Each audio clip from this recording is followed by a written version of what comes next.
Hey y'all. So I recently had an investor wire about 300 grand into the fund.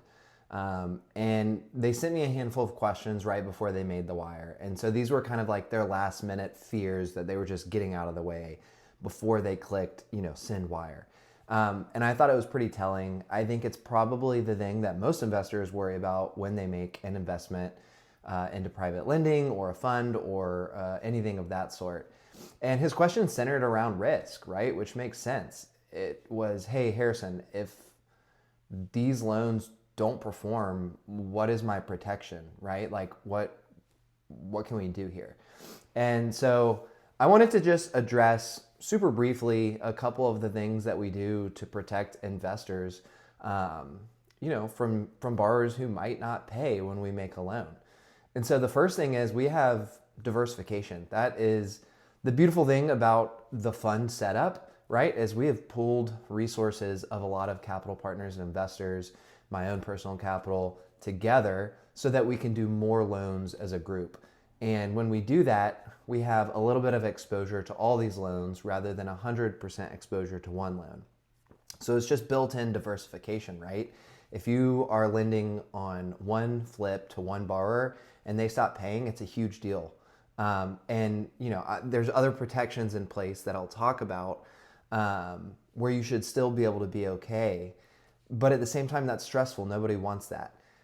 You would much rather be in the position where your $300,000 is spread across 10 different flip projects, and if one of those borrowers stops paying, God forbid, that's only 1/10 of the portfolio.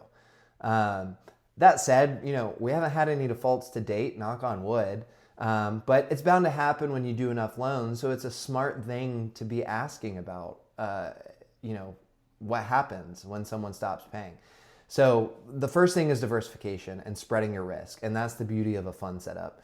The second thing is just really tight underwriting standards. So, we look at the borrower, but this is asset-based lending. So we're looking at the property and we have requirements that we meet on all our loans. And so we're looking at, the loan to value. We never want the loan amount to go above a certain percentage of the value of the property.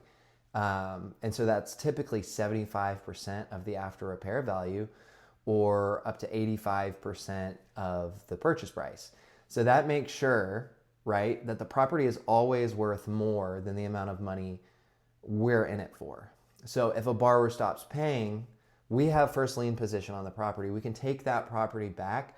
We can foreclose on it. We can sell the property, right? And there should be enough to cover our loan, cover our interest, and then some left over at the end. So that's nobody's goal. We're not in the business of taking back properties. That's why we try to get the best borrowers, and we do a lot of marketing to get a lot of deal flow so that we can pick the very best loans. But at the end of the day, that's your protection, right? Is, these properties are worth more.